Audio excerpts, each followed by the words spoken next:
North east के राज्य सिक्किम में बीती रात आई बाढ़ से तबाही और हुए भारी नुकसान के पीछे जो जानकारी अब तक सामने आई वो ये है कि उस इलाके में बादल फट गया और इतनी बड़ी तबाही मच गई। लेकिन हकीकत कुछ और है। हकीकत में इस तबाही के पीछे बादल का फटना नहीं है। मौसम विभाग के मुताबिक सिक्किम में जो तबाही आई है वो इस इलाके में ग्लेशियर के निचले इलाकों में ग्लेशियर के पिघले पानी से बनी झीलों के फटने से हुई है।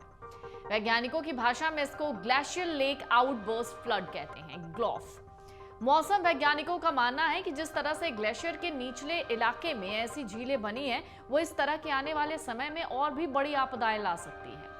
वैज्ञानिकों के मुताबिक जिस तरीके की घटना बीती रात सिक्किम में ग्लेशियर लेक के फटने की वजह से हुई, ठीक उसी तरह की घटना उत्तराखंड के चमोली में भी हुई थी।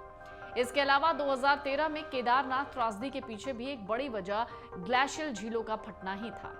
वहीं राष्ट्रीय आपदा प्रबंधन प्राधिकरण और केंद्रीय जल शक्ति मंत्रालय की ओर से इस तरह की खतरनाक झीलों की पहचान और उनकी मैपिंग करने, उनके फटने से होने वाली तबाही से बचने के लिए न सिर्फ दिशा निर्देश जारी किए गए, बल्कि इस पर लगातार काम चल रहा है।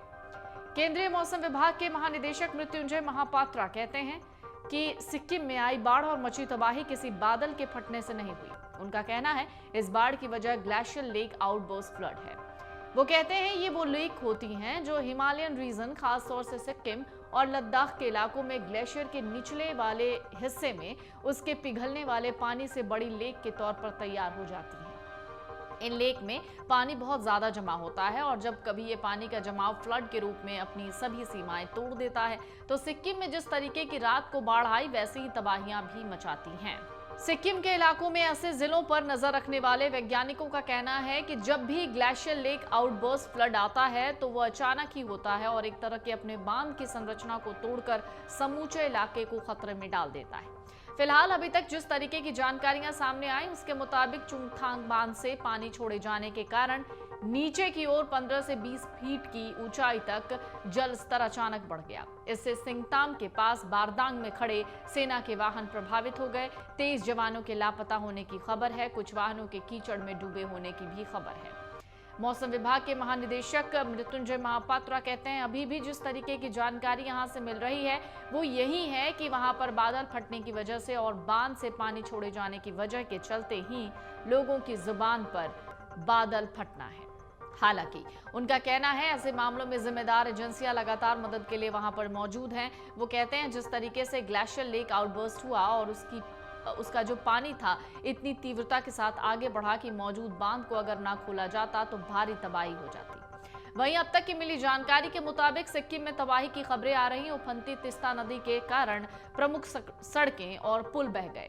इस बीच राष्ट्रीय राजमार्ग 10 समेत प्रमुख सड़कें बह गईं। इस बड़ी घटना के बाद सिक्किम में अधिकारियों ने अलर्ट जारी किया। युद्ध स्तर पर रेस्क्यू ऑपरेशन चलाया जा रहा है। तिस्ता नदी का जलस्तर चिंताजनक रूप से बढ़ रहा है। जानकारी के मुताबिक सिक्किम में लोनार झील के टूटने से बुधवार को कई इलाकों में अचानक बाढ़ आ गई।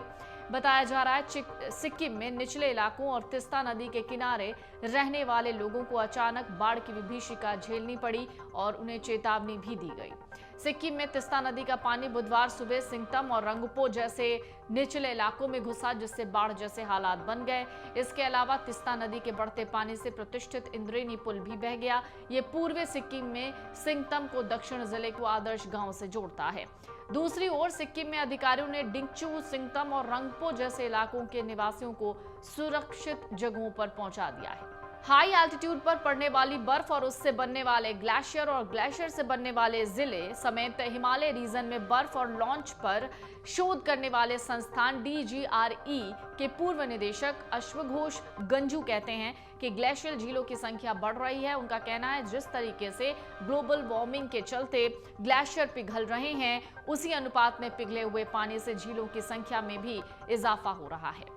इन झीलों के पानी के संचयन और उसके निकास की जब तक विधिवत व्यवस्थाएं नहीं होती तब तक ऐसी आपदाओं का खतरा बना रहेगा।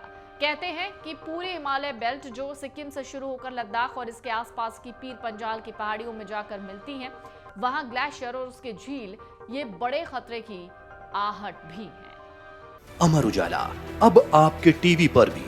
अपने स्मार्ट टीवी पर YouTube पर सर्च करें अमर उजाला, चैनल सब्सक्राइब करें और देखें ताजा खबरें, वो भी HD क्वालिटी में। और हाँ, बेल आइकन दबाना ना भूलें ताकि हर खबर हो आपके घर। अमर उजाला, निष्पक्ष, निर्भीक, निरंतर।